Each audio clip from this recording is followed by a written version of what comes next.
All right, here we go. What's your discipline? In life, everything matters. So show up every day, even when it's hard. Jocko Fuel uses clean fuel with raw ingredients from supplements, protein shakes, energy drinks, and more.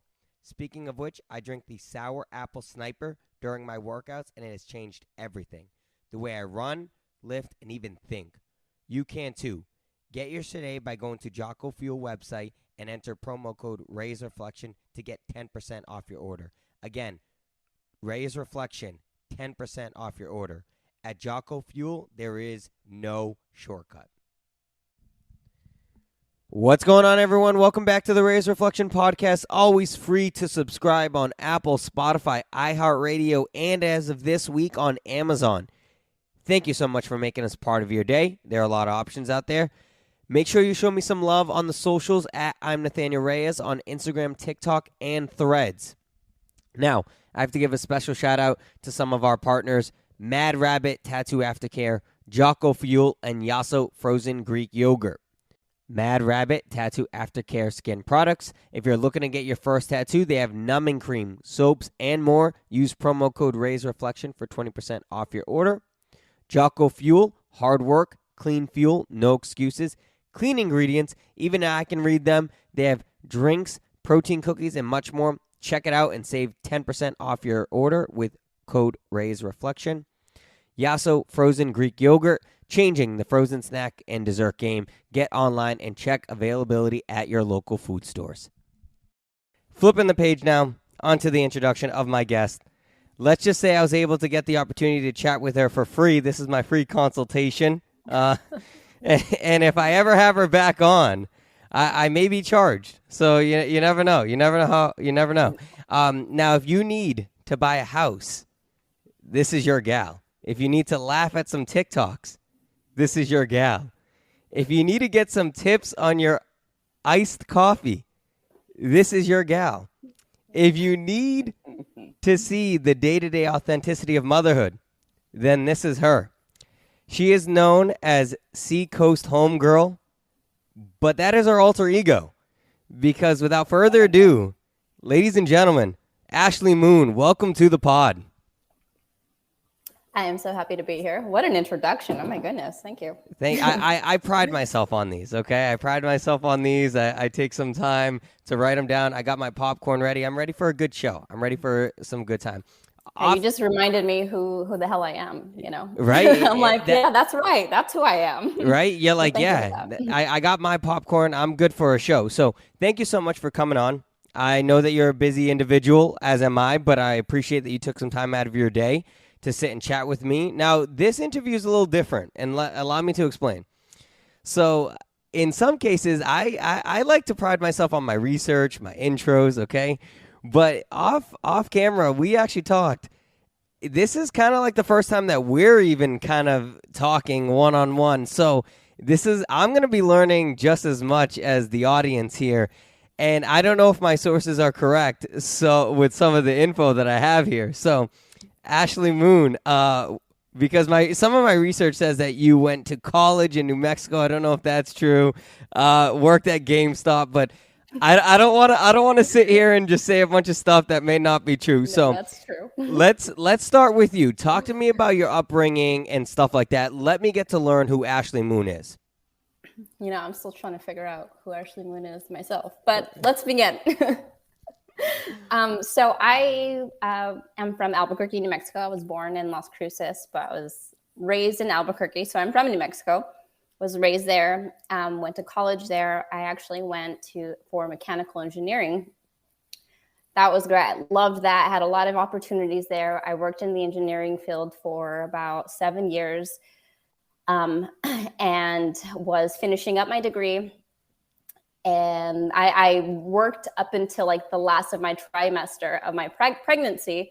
I gave birth to my son February of 2020. Oh, right in COVID, right? Right before. Oh, so yeah. I gave birth to him. So I was like the last batch of women who got to give birth normally. We hadn't even really heard of COVID at that point. So I was very lucky because I know that was a big stressor for pregnant women everywhere, was like they weren't allowed to have their loved ones around. It would just put a damper on everybody's life. Right. So I was very lucky. And, I had 6 weeks off to be home with my baby. Then I was going to go back to work, which this job was like the job. This is where I was going to graduate and start my actual engineering career. I was planning to grow here. I strategically picked this company. I had been there less than a year, unexpectedly got pregnant, which, happy news, but still unexpected. And a week back from maternity leave, 2 weeks into the pandemic, they decided to let me go. So heartbreaking, but also a blessing in disguise. I got to stay home with my son his whole first year. But it really had me thinking like what I wanted to do next, because the plan was, I go to school, have the baby, stay with him for a while, get back on my feet, and then maybe take a semester or two off, and then go back to school, finish up my degree, and continue working in the engineering field. Well, on top of having a baby and the mindset shifts and perspective shifts that I had with that, the pandemic happened, being let go from my job. Your dream job, you said. It was going to be like I'd be working up to my dream job. Like I really like to work for progressive companies. I've done a little bit of work for NASA. I worked in photovoltaics. I used to build lasers. That sounds a lot cooler than it is. Okay. They were like cosmetic lasers, tattoo removal, hair removal, stuff like that. But it was still fun and interesting. For a while, I built bombs for the military. It was just diverse things that like nothing really sat well with me until I found this company. It was additive manufacturing, so 3D printing, but with hard metals, which, it was kind of, so it was, it wasn't a startup company, but it was the beginning of their success. Like I could really see their potential and I wanted to grow with them. So that was the main reason why I was like, this is the place for me. And again, so after having my baby, the mindset shift of having like, if I were to get my degree and go back to this 9 to 5, which I know very well, at least in my experience in the engineering field, it was almost never just 9 to 5. It was 9 to 5 plus another 20 hours sometimes per week. I was working a lot. Yeah. It was a lot. It was demanding, which I loved it. But now being a mother, I have this brand new, very important thing in my life that took over my brain, my body, everything. So everything shifted for me. And I just knew I wanted to find something that I could scale in, something that was flexible, and something that I could really help people and connect with people on a personal level.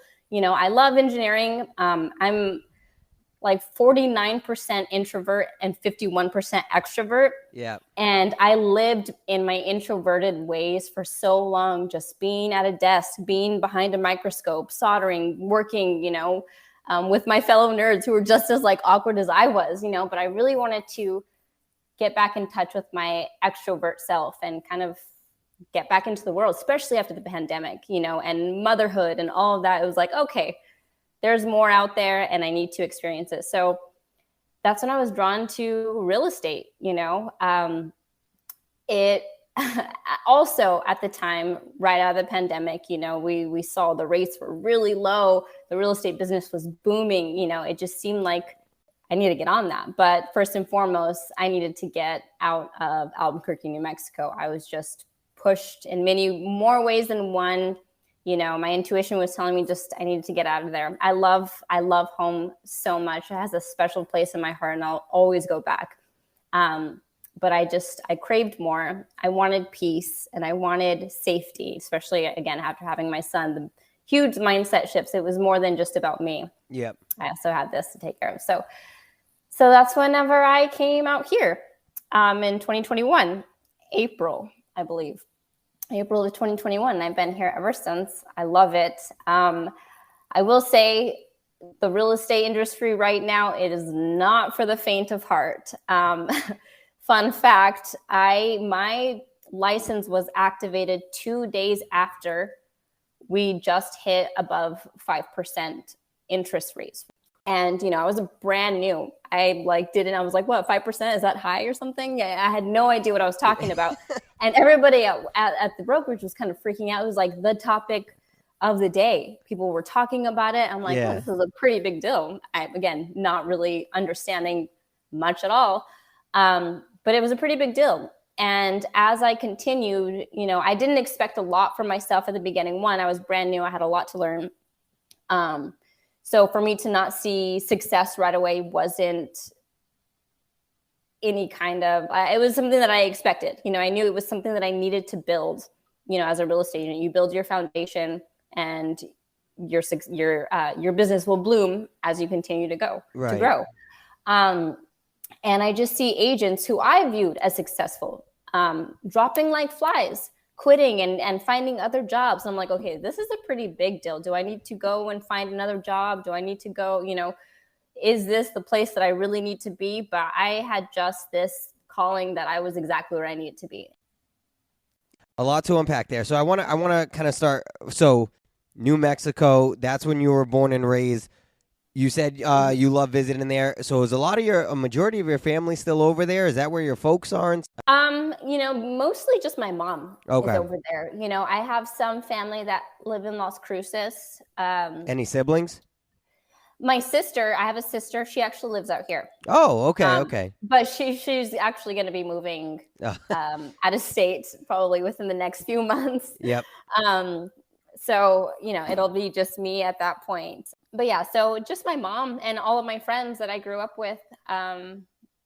So that's mainly where my roots are, is within my friends and my mom over there. And of course, all of the nostalgia. Yeah. What you grew up with, things like that. The education of the engineering and stuff. Did you take any preliminary classes like CAD classes in high school? Like what drew you to want to be a mechanical engineer? No pun intended, because I know a lot of it is drawing and stuff. So I was still kind of on the fence of the mechanical part. I was drawn to engineering as a whole. So let's see, how far back do I want to go with this? Ever since I was a little girl, I had this delusional idea that I was put on this earth to change the world, to save the world. And, I just had this unwavering belief that I could do just about anything. And I remember whenever I mentioned, I think I decided I wanted to go into engineering like my sophomore year of high school. Yeah. To answer your question, I didn't really take any preliminary classes. School was actually a subject that I struggled with. I have ADHD and I was undiagnosed and unmedicated, which luckily I didn't want to be medicated. And I'm glad that I've kind of learned to work with it without, having to rely on that. But I was always really talented with math. For some reason, I struggled in many subjects, but when it came to math, it came really easy to me. And even the smartest people in my classes struggled with math. And for some reason, I didn't. To me, it was like, if you were going to take a history test, you have to have had to study and memorize and X, Y, Z. And back in the day, I was not a studier, so I didn't study. Yeah. But a math test, if you were to just put some numbers, it was just so figure outable. And I would take my time to figure it out, and I would end up being right. I liked the process of problem solving. I was really drawn to that.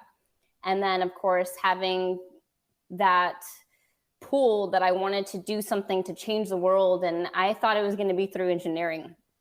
And I was actually really interested in politics as well. I took some comparative, I thought about, minoring in political science. There's a lot, in our world, but in our political system that just needs changing from like the foundation of it. The systems are just, I don't even really have to go into it. I think we all know they're fucked. So I wanted to kind of apply the same problem solving from engineering into like the political world, and I had thought of this idea of like political engineering. So what I was drawn to in engineering was, again, the way they solve problems, They would go after a root problem, which, you know, is pretty obvious. But an analogy that I like to use is whenever you're sick, you can go to the store and get medicine to treat your symptoms, to bring down your fever, to, you know, take some pain medicine to help with your headache. But you're not going to actually be well until your virus is healed, until, you know, you've taken something, or you've you know, overcome whatever it is, whatever sickness has you down, right? And you're actually better. Like you can't just go after the symptoms and expect yourself to be better, you know. And I feel like this goes for anything, but it was, you know, in politics and government and the systems in there, they go after the symptoms, and they spend so much time and money and effort fixing these symptoms rather than focusing on the root problem. So again, the mechanical thing, I was on the fence about. I liked how mechanics worked. I'm a big fan of Leonardo da Vinci, of course. And looking back on it now, going into mechanical engineering, it actually wasn't really aligned with what I wanted and what I wanted to do. And I'm glad things happened the way they did, because then I would have continued to go through that. I would have been stuck in a job that I probably wouldn't be very happy with. Yeah. It's never been about money to me. Like, yes, I would like to live comfortably and have freedom, but my freedom, myself, and, you know, my happiness was so much more important than anything else. As it should be. Yeah. As it should be. You brought up a lot. You brought up a lot even there.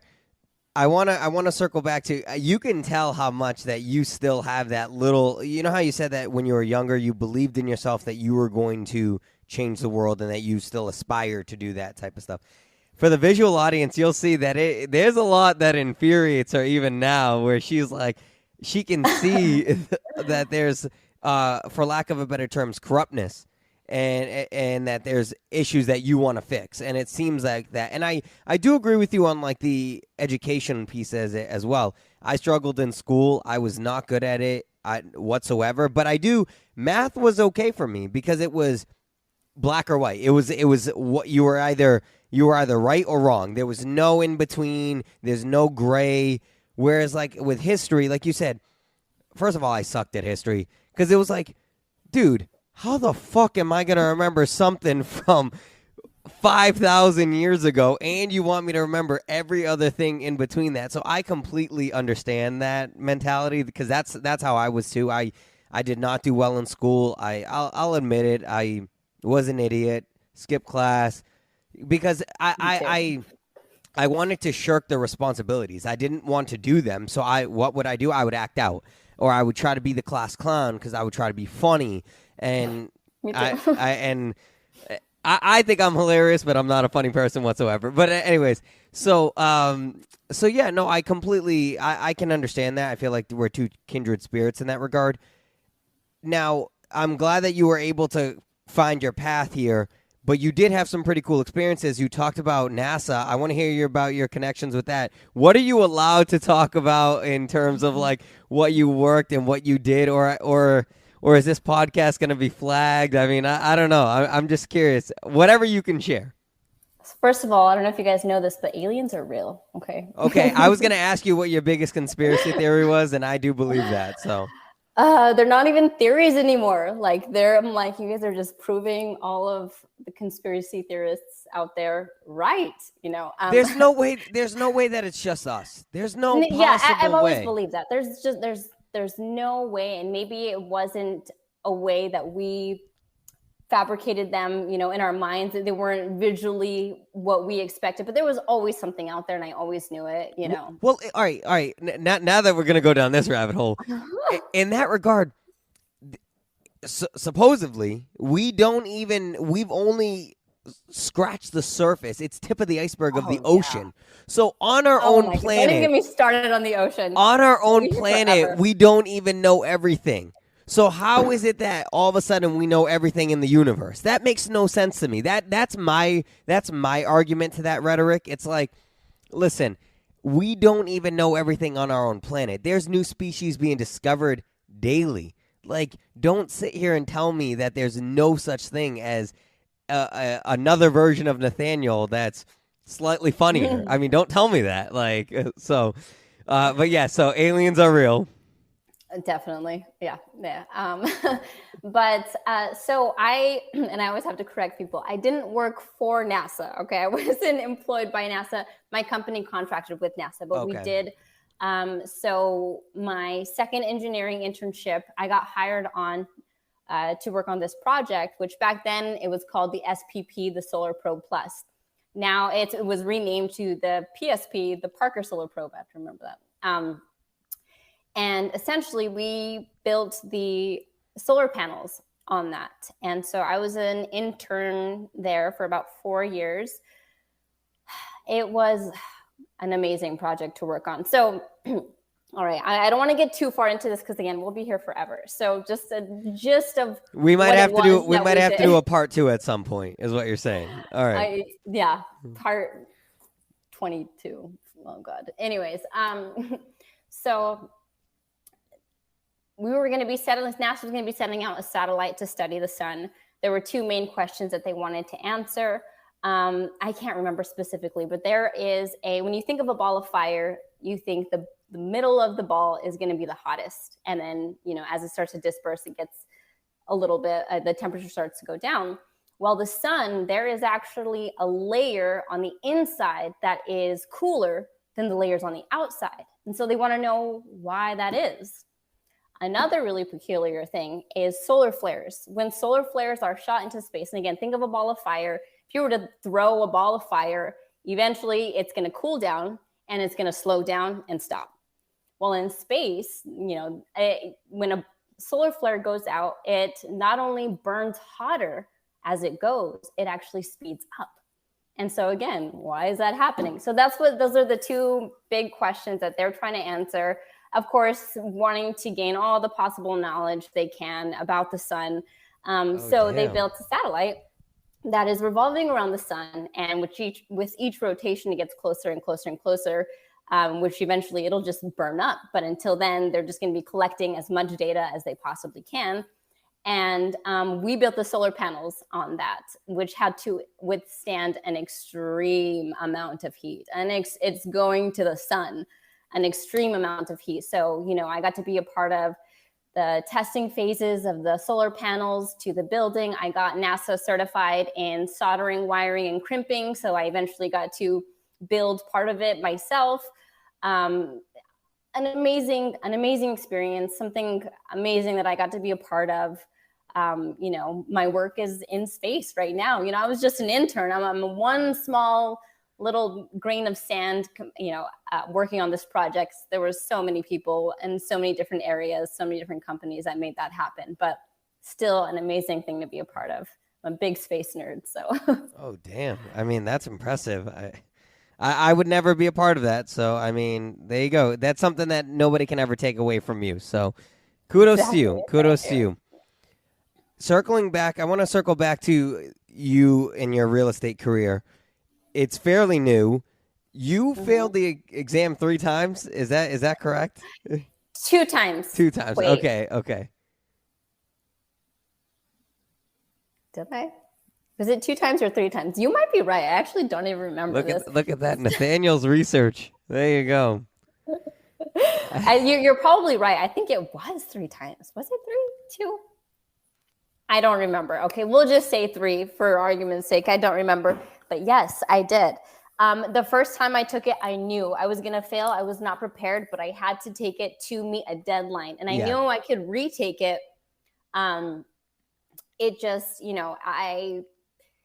I put too many things on my plate all at once. I always struggled with studying. I have ADHD, and at the time I had a 2-year-old. And I had just moved here. Everything was new. For most of the time, I didn't have childcare. I didn't have a vehicle. I was doing a lot of things alone at that point that the time management wasn't there. I wasn't making it a priority, but also it was a lot of information. Like, it was easy, but it was new. It was all so new. Everything was new. I mean, even the way they build homes up here in New England was new to me. It's not how they're built back home. So I had to learn a lot.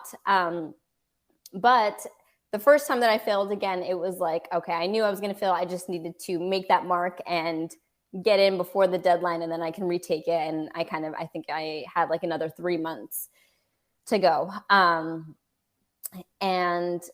the second time, I think I only failed twice. Okay. I think it was only twice.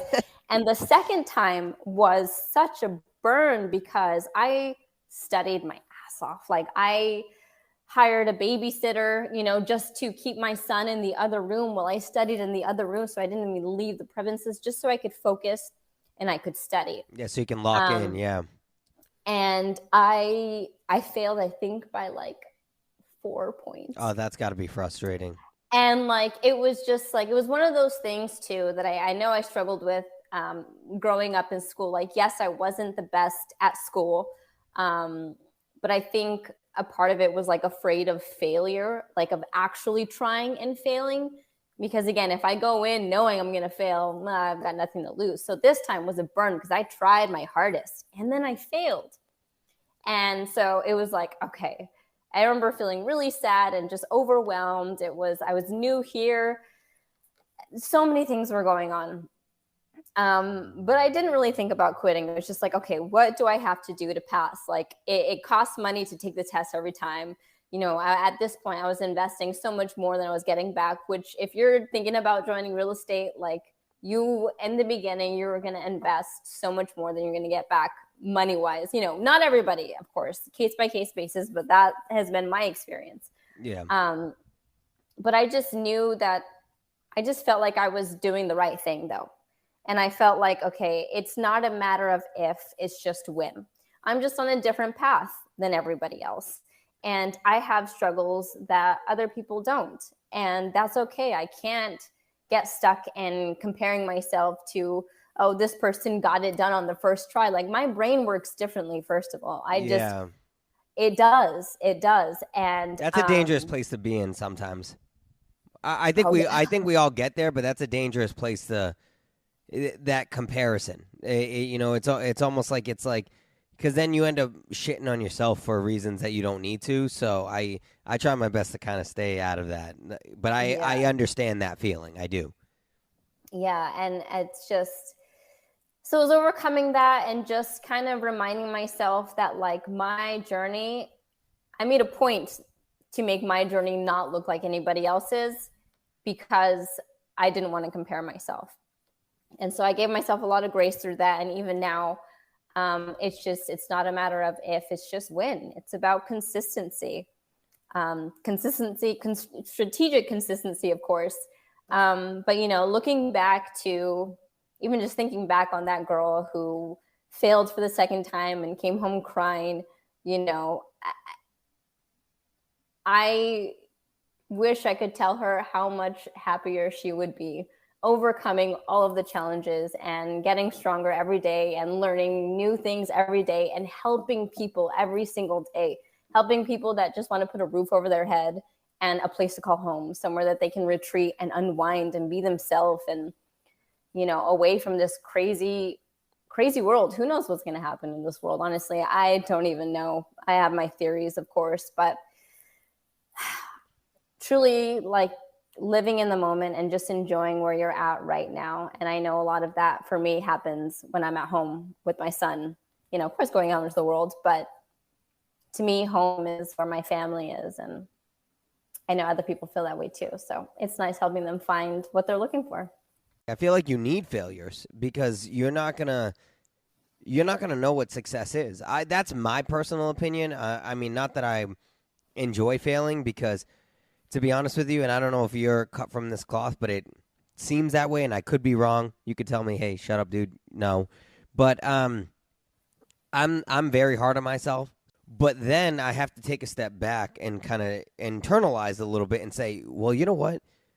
This failure is helping you for something. It's helping you to build calluses towards people saying no, or people giving you rejection or things like that.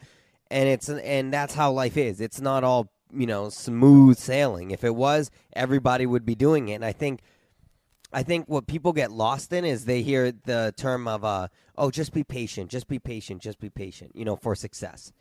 Well, patient for success doesn't mean that you're sitting on your ass. That doesn't. That's not what it means. It means you're working hard, and if you are giving 110% to the universe every single day, something will come towards you, and you just have to be patient for that. That's my belief on it. That's Nathaniel's, inspirational quote of the day.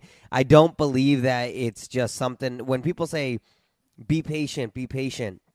Like for you, it was a matter of patience towards yourself, but you had to be patient because you had to keep trying. You had to keep working, and it wasn't just a situation in which, oh, I'm just going to sit back and, let it happen. Because I always say nobody gets rich or works hard by accident. Nobody wakes up and go, oops, all of a sudden I woke up and saw a lot more money in my bank account. No, that person, more likely than not, aside from rich relatives, had to bust their behind to get that. It's not something that you just wake up to and you have. And that's my personal belief. So it sounds like that you just really, really took that resilience and you didn't let it knock you down. Or that failure. You didn't let it knock you down.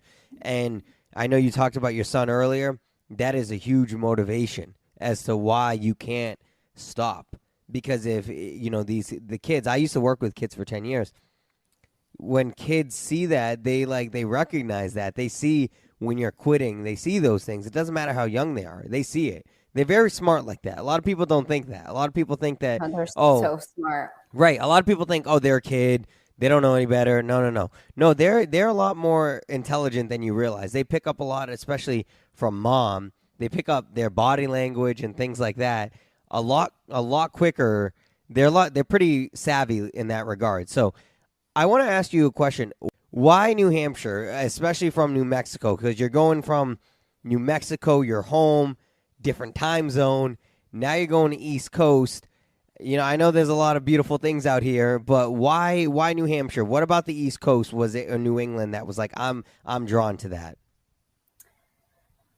It's always a hard question to answer. I always joke around. I'm like, I just threw a dart at the map and it ended up here, which sort of, kind of.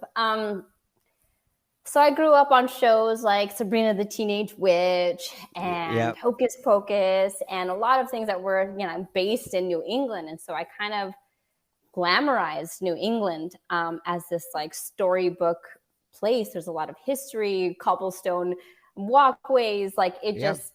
The aesthetic always drew me in.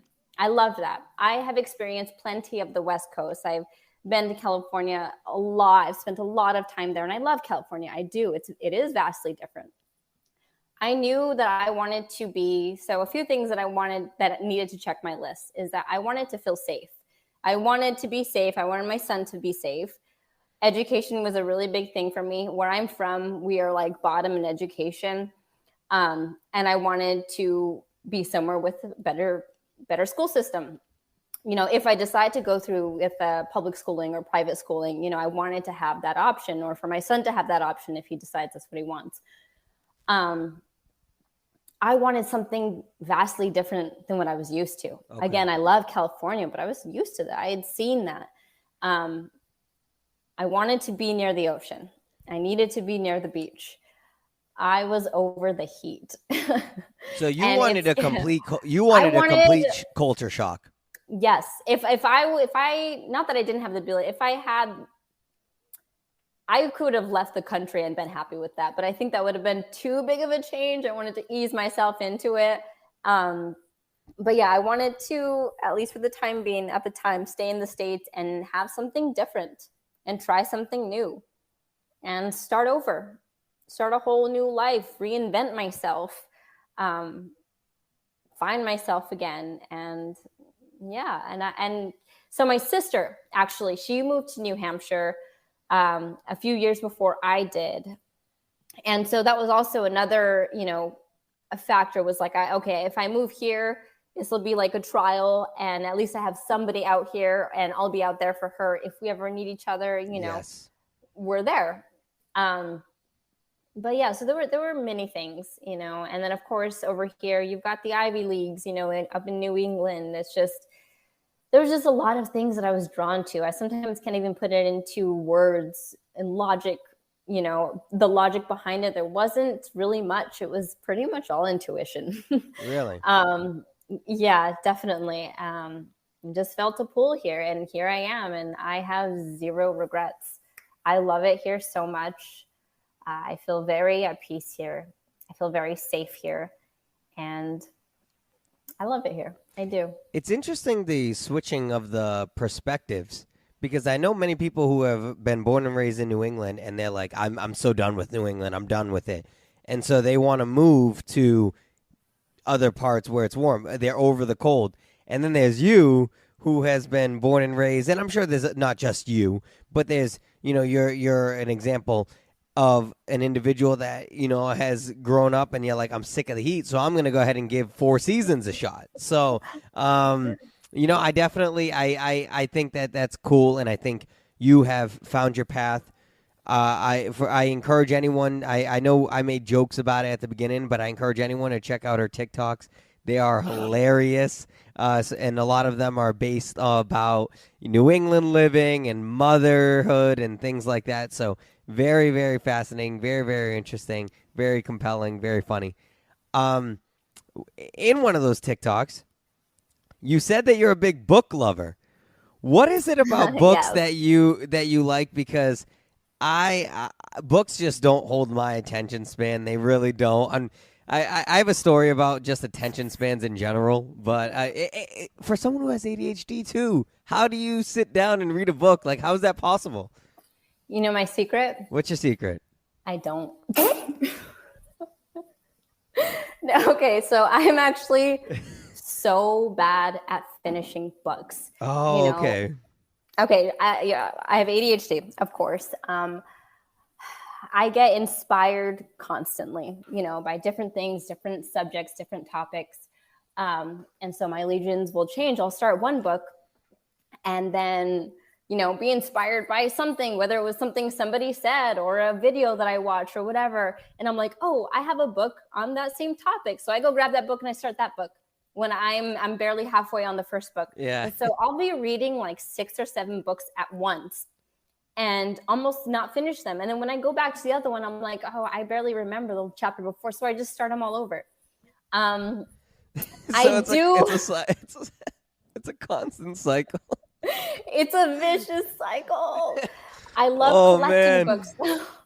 And I do love reading. Hilarious.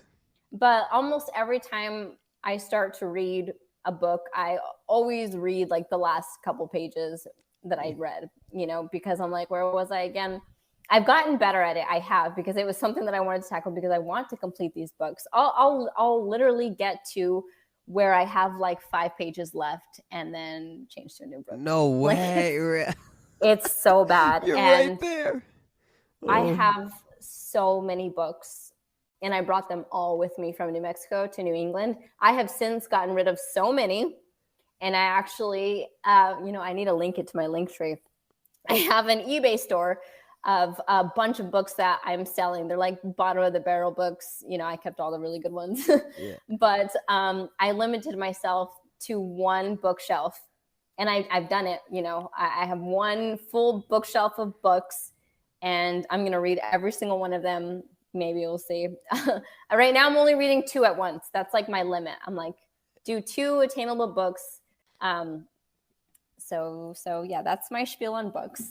You're better than me. Because I open a book once upon a time. Oh fuck, and I'm like going into, and then I'm like, all right, I'm done. I'm done with this. Like, to me, it's like I can't do. But I feel like that's not just me. I feel like that's like, at this point, I feel like it's society as a whole. It is our attention spans. We are very, that instant gratification. Yes. With the internet and the short TikTok videos, like if a TikTok video is longer than 5 seconds, we just scroll past it, even if it might be something good, like it's just.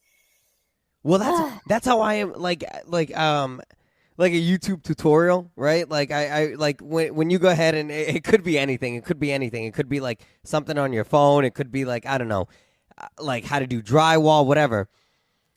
As soon as this, and I can say this is firsthand experience. I've clicked on a YouTube link, and the guy goes, hi, my name's Tom, and I'm from Illinois, and I'm like, no, turn It's too off. much time Like already. I'm like, I don't need you to introduce yourself. I don't need you to tell me who you are. Tell me what I need to know now. And then you're scrolling through the thing, and then you end up wasting more time trying to scroll than you would just watch the damn clip. So, yeah, no, I definitely am like that. I'm not a book reader. I went all through high school without completing one book. I'm not proud of that. Kind of low key, where I read like 2 pages and then but I can't tell you the last book I finished. I mean like from front to back. Oh, actually no, I could. Um, it was one that was a Matt Damon movie, The Martian. That movie. Have you seen that movie? I've seen that movie. Yeah. Oh yeah, you love space and stuff like that. Come on, you know what that is. Yeah. Okay. All right. That was one. All right. I will say, find something something about my book choices. I don't really read fiction almost hardly. Like I don't, I remember I tried to join, I tried to have like a YouTube channel about books. Booktube is what the community would call themselves, and talk about, what they're reading and blah, blah, blah. And a lot of it was like, fantasy fiction and romance novels or just fiction, and not that those don't have value. I love a good story, but I have, I just liked to learn about things. So You like to learn books, about things that are real? yes. Okay. So I love nonfiction. I got into self-help books like my freshman year of college, and I'm like, what? The blueprint is in this book of how to live a great life, of how to think and grow rich? What? Like whatever it was, so I was always drawn to improving myself and, learning about just whatever interests me. I have a lot of books on politics and science, and philosophy is my favorite, and psychology. Like those are the things that I liked to learn about, and they're not as dry as like textbooks. The language, I can't read a textbook as interesting as the material might be. I could never. And some of these authors have found really better, interesting ways to present this kind of material. So that's kind of why I was drawn to that. I loved school because of learning, but I hated it because of the way my brain worked and how much I struggled and how little understanding and resources there were for me. I did horrible in school until I got to college and took it upon myself to teach myself and find my own ways of studying. Like, who would have thought the girl who got kicked off the dance team for grades would have been going to school for engineering? Like, it was, and also there was so much more passion behind it. So whatever it is you do, if you find out that you don't like it or that you're having a hard time sticking to it, it's because there's a lack of passion there. Yeah, and I have no passion to read. That's what it is. You said nonfiction. You know how I actually know the difference between the two? Oh my God, I do the same thing. Well, tell me. Is it not fake? Yes, that's what I do. I go, it's not real. Yeah. It's not. That's it's not. I mean, it's not fake. Yeah, it is real. It's not. That's how I learned. I also saw on your TikTok that you love video games. I myself am an avid video game collector. Okay, so what about video games is it that you love? Do you play? Am I open this can of worms? Are we? Yeah. So, are you a Fortnite? What the heck's it? Yeah. Okay, that's not right. Okay. That's not real. That's not real games. So, I was big on video games. I have since let go a big part of that. Growing and kind of thinking about the person and the woman that I wanted to become and how I wanted to spend my time. Let me start off by saying video game addiction is a real thing. It's a real thing, and a lot of people don't even realize that they are suffering from it. It's a very real thing, and because it releases dopamines, right? And a time thief, huh? Because it releases like dopamines, right? Or yes, like it does. And again, with like the instant gratification, the kind of feelings that we should be getting from experiences out in the world, video games gives us that same feeling not even having to leave our house or talk to anybody. You know, Right. sometimes your friends on your headset or whatever, but it's a real thing. So yes, I grew up with video games here and there. I think I bought myself my first system in high school. It was an Xbox 360. And we can't be friends. I'm just I started off my first, what drew me in, and the only reason why I chose Xbox, because I actually started off with PlayStation back in the day, you know, the Crash Bandicoot. I played Tekken, me too. I played, you know, Max Payne. Those are my favorites. The original Grand Theft Auto that was like overhead, and Tomb Raider. So that's like what I grew up on.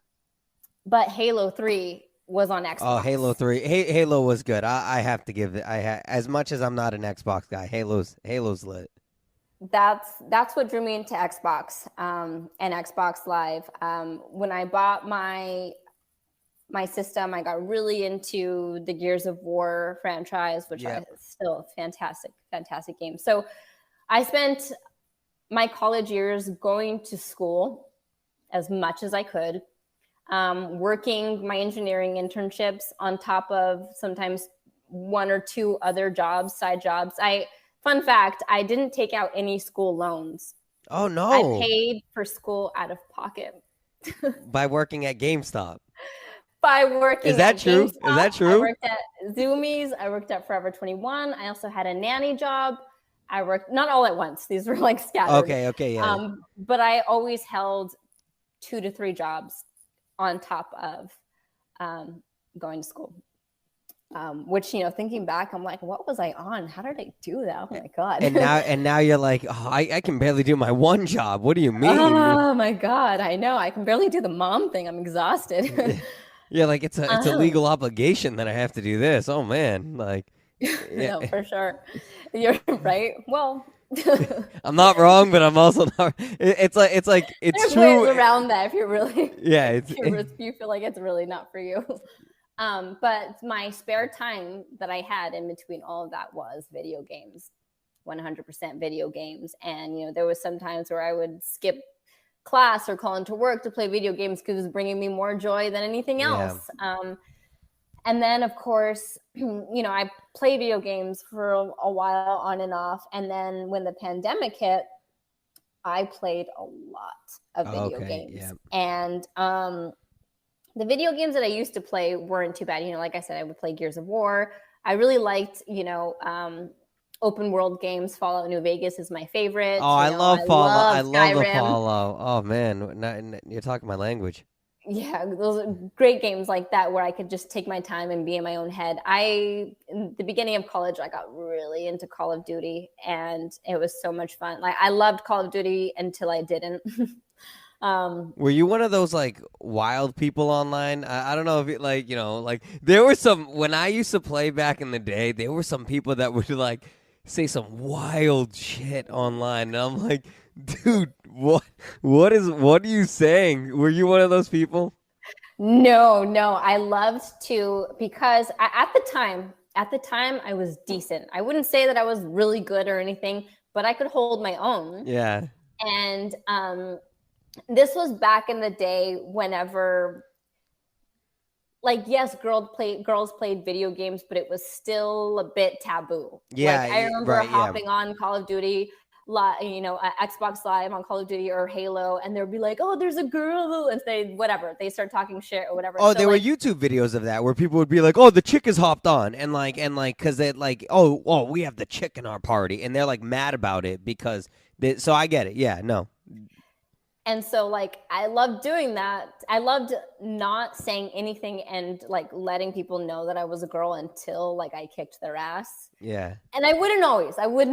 But the rare occasions that I would, and I was just like, hey, just so you guys know, it was me. Like, It was me. I'm a girl. So I also got a kick out of that. Like, I'm not going to lie. Like, the attention made me laugh. And I'm just like, people... I don't know. It was fun. Yeah. But I went from being like a console gamer to more of a computer gamer for a while. And I don't know if you've played League of Legends. No, I never heard of that. No. It's so fun. Without saying too much, there are different roles that everybody plays. Yeah. And people kind of stick to the roles that they're best at, and there are certain champions for those roles. And the objective of the game is to pretty much get to the enemy's like home base and destroy all their towers and like their home base. Okay. But what made it very toxic was the community and the people that played with you. I feel like, especially with video game addiction, people forget that it's just a game. Yeah. It's just a game. Yeah. And like, why do we play games? We play games to have fun. Other reasons, I'm sure, but people would just take it so seriously. Even friends that I would play with, and I would see myself also, getting into that, also getting angry over things, but like real anger where it would ruin my day. Yeah. And change my mood, and even, add tension in a relationship or a friendship. And it's like, what? This is a game.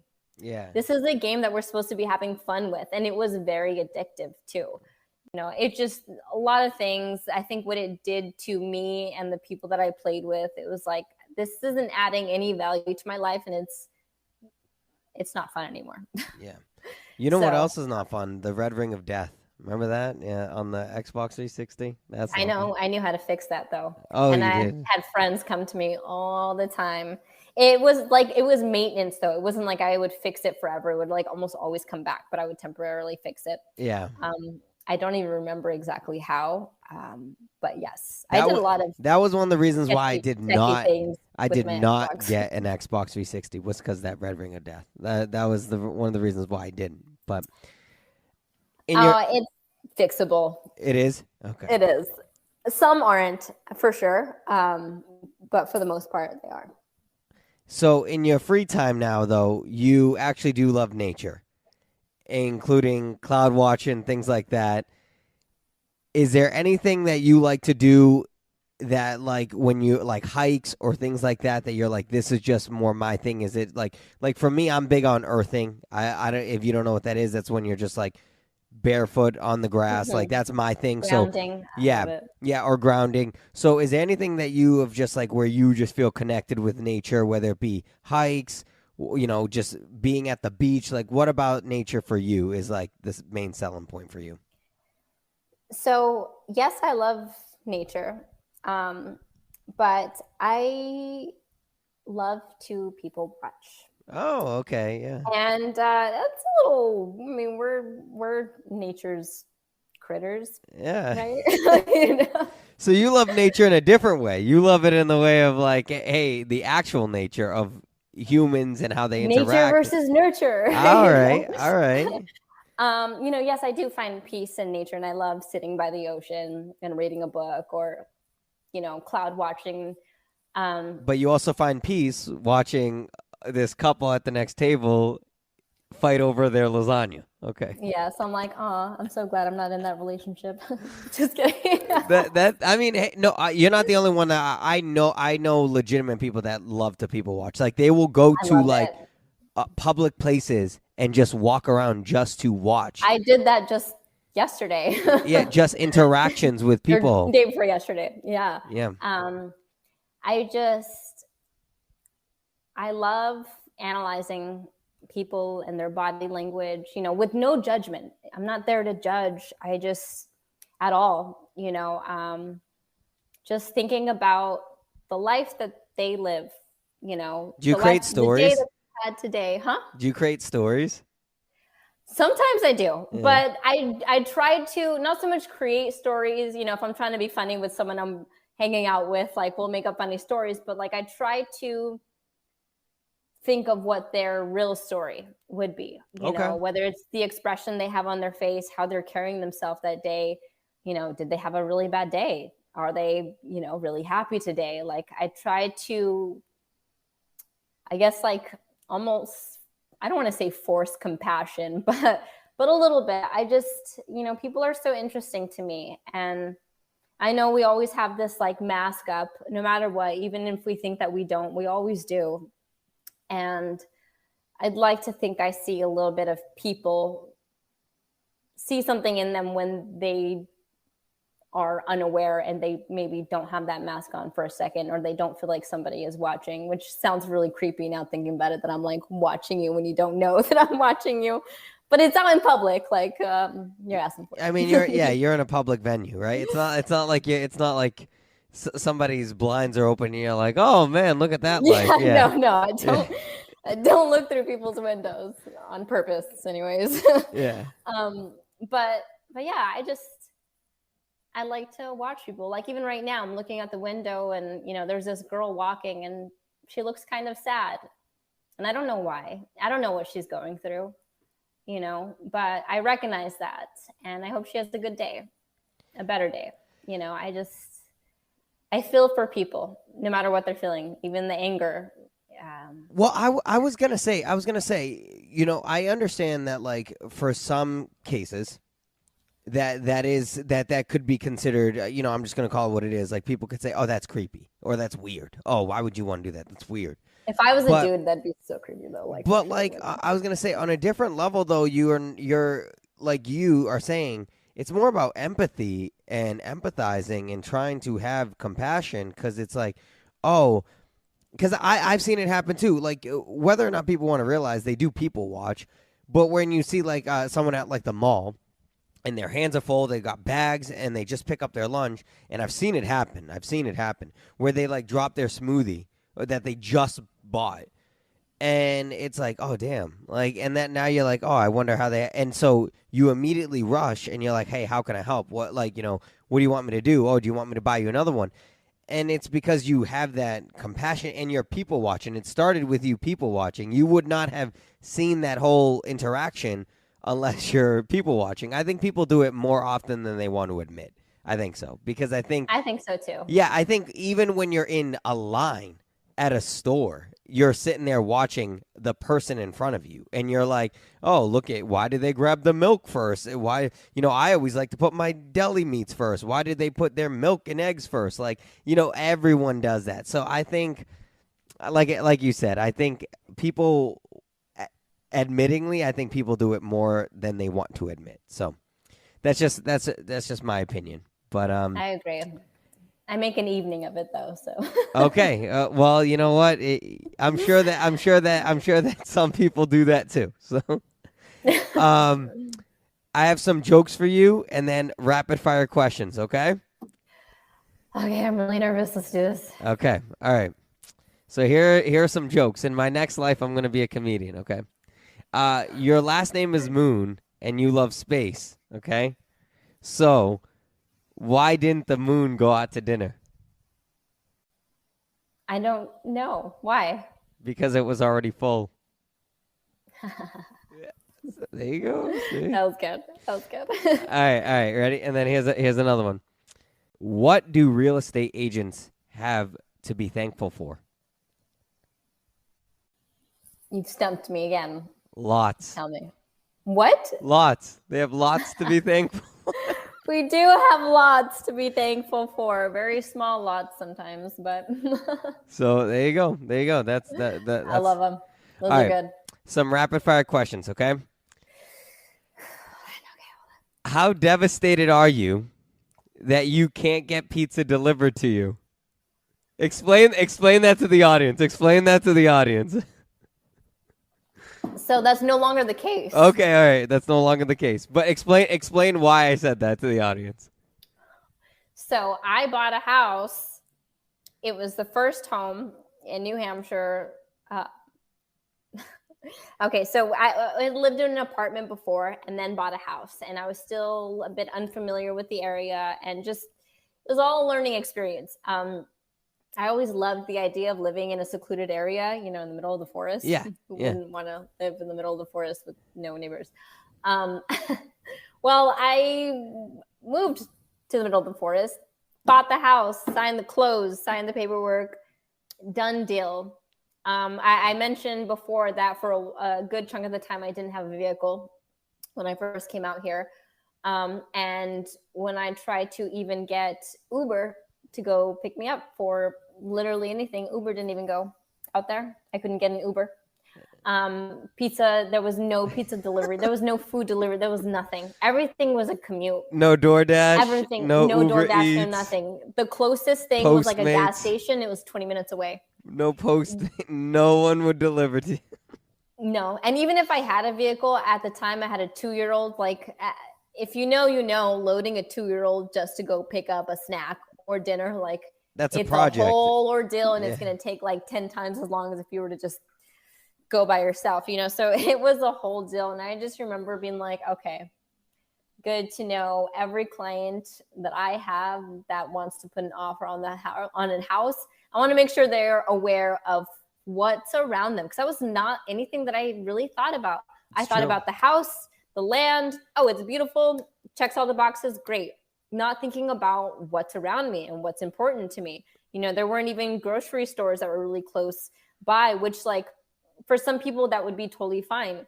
But it was a shock to me, again, not having a vehicle. And even if I didn't want to have to drive 20 minutes there and 20 minutes back, 40 minutes with a toddler to go just pick up groceries. Right. Like, there were things that I realized were more important than just the house and the lot itself. It's like location, things to think about.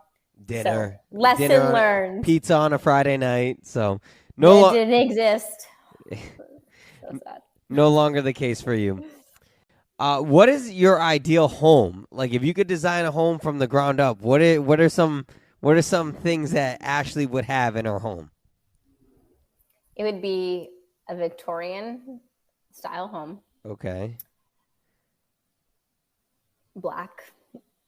Black. Okay. It doesn't have to be all black.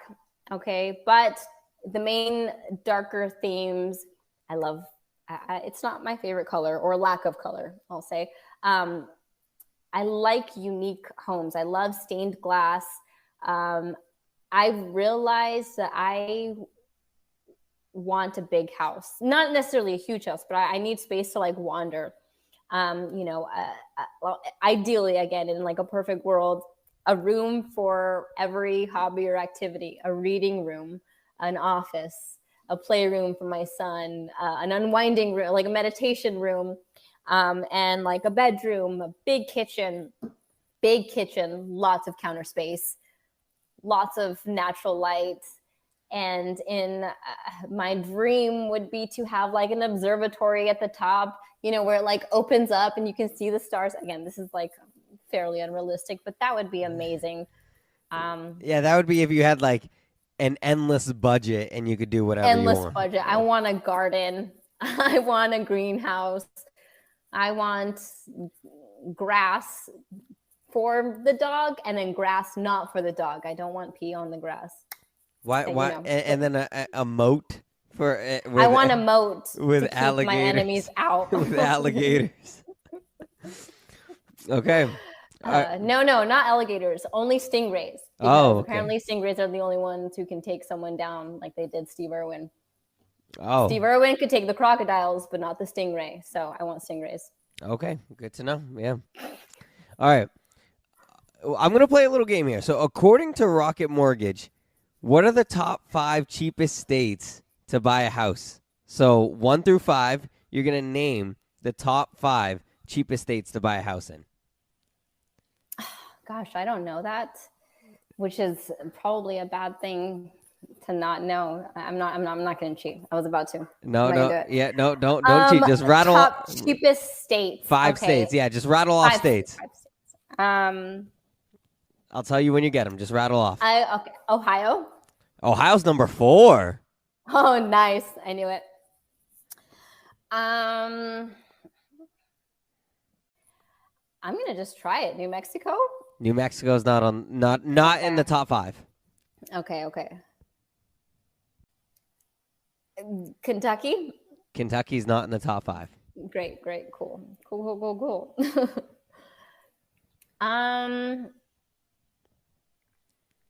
There's no way. Okay, just keep going. You got this. South Dakota. South Dakota's not in the top 5. Oh my gosh. Well, don't cheat. Okay. Do not cheat. I'm not going to cheat. I promise I'm not. I'm just Not that I forget Are you looking? states there are, but I'm you just looking at the states. Okay. Okay. Just because I'm like, okay, what else exists? Okay. Okay. Okay, let's say Georgia. Georgia's not in the top 5. Son of a blue. Son of a peach. Son of a Aren't they? Iowa. Iowa's not in the top 5. They're in the top 10, but not top 5. Alaska. Alaska's No, Alaska's expensive. That'd be expensive. Never mind. Yeah. Dare I say Colorado? Colorado's not in the top 5. Kansas. Kansas is not in the top 5. Nebraska. Nebraska's not in the top 5. Virginia. Virginia's not in the top 5. Pennsylvania. Nope. Nevada. Nope. Michigan. Nope. Like, well, what else is there? This Utah. Utah's not there. No. Are you serious? There's 35 other states. I know, but like all these other states seem expensive. Montana. Nope. Tennessee. Tennessee's number 1. Shut up! Really? Yeah. I did not expect that. Yep. This Tennessee is according. Seems pretty sought after. This That's is why according to like, Rocket Mortgage. No... This is, yeah. Well, your source is the problem, sir. I'm just kidding. It's impossible to know. All right. So you need 2, 3, and 5. Right now you have Tennessee at number 1, Ohio at number 4. You still need 2, 3, and 5. South Carolina. Nope. Vermont? Nope. Yeah, I wouldn't think so. Wyoming. Nope. Georgia. Did I say Georgia? You already said Georgia. Did I? Yes. Maryland. Nope. West Virginia. Nope. You're nearby. You're nearby. Indiana. Close. Indiana has to be on there. No, it's not. It's not. But no way. No, it's not. It's not? It's not. That's surprising. But there's another one with an I, and you're right there. Don't say Illinois. Illinois, yeah. No. That's number 2, according to them. All right, number 3. They're bullshitting. No, I don't know. How many? 2 more? 2 more. Okay, I'm gonna start just naming ones because I left out ones that I thought for sure. Delaware. Nope. Yeah, just start naming all of them. Arizona. Nope. Wisconsin. Nope. Wisconsin. Nope. No.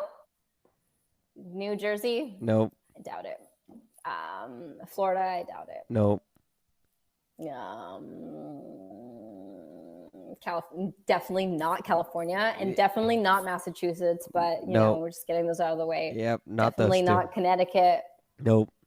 Minnesota. Nope. Did I already say Rhode Island? No, but it's not up there. But I know it's not. Did I already say Iowa? You did already say Iowa. Like, what else is there? There's one that begins with an O. I already said Ohio. There's another one. Begins with an O? Yes. I believe it's right above Texas there. Oklahoma. Oklahoma's right? number 3. That's where my mom was born. And then number 5 is what I just said. What did you just say? What I said, what it was above. Oh, Texas? Texas is number 5. No. Yeah. See, like, okay, so I have a problem with statistics. I have beef with statistics. Well, you're already a skeptic as it is. I know. No, but okay. First of all, Texas is so big that it makes sense. They're probably taking an average, and there's a lot of smaller towns. Yes. So that actually makes a lot of sense. But also statistics can be swayed in any way, shape, or form to make someone believe one way or the other. You know, also not really knowing the full study of the statistics, like how many variables were they? How in depth was the study? I have beef with statistics, which I actually wanted to go into statistics to cause trouble, but we didn't go that direction. Yeah. Well, if we didn't, we wouldn't be here. So there you go. That's very true. So, and I'm very happy. oh my goodness, no way. No way. So I always do a chat pack, okay, which is a question. And I don't know if you could see, but the question literally was, it says here, what would your dream house look like? Be as descriptive as possible. So I'm going to have to go get a different one, but that's literally what it said. So that's kind of crazy because I already asked that. So there you go. I want to add on a wraparound porch. Oh, that's what I would, Definitely. that's what I would have in mind too. Chandeliers. I want it like gothic and dark, but I want lots of light. Natural light. Still. Yeah. Lots of natural light. Oh, nope. I'm not asking you that question. That seems hard. What is it? I don't know. There are too many words. You're like, I already lost interest. This is how much I hate reading. I told you. This is literal proof of how it is. That's how I am. That's literally. If it's not like just like basic words, I'm just like, no, I'm all set. Like as soon as I see something, I'm like, no. Oh man. You should try audiobooks. So I used to shame myself, like, and people will probably still shame you, like, oh, those aren't real books or whatever. But I have gone through so many audiobooks because I communicate a lot, I drive a lot. They're great. You get the information. You should try them out. Okay. All right. Okay. Sorry. Question. No. Don't apologize. If you could do anything tomorrow, anything, without any responsibility, what is one thing that you would do? I need a second to think on this, just like 1 second, because without any responsibility, I need to go inward. I see you're going in the character with the sunglasses. Okay, I'm ready. All right, let's hear it. So this is gonna, just based off of other experiences and what I know, I've only traveled out of the country once, technically. And I fell in love with Paris, which, who wouldn't? Okay. Who wouldn't? I would love to teleport there and be alone in Paris for just one day. Okay. To people watch, to roam, to eat. There was this video game bar in Paris called Meltdown.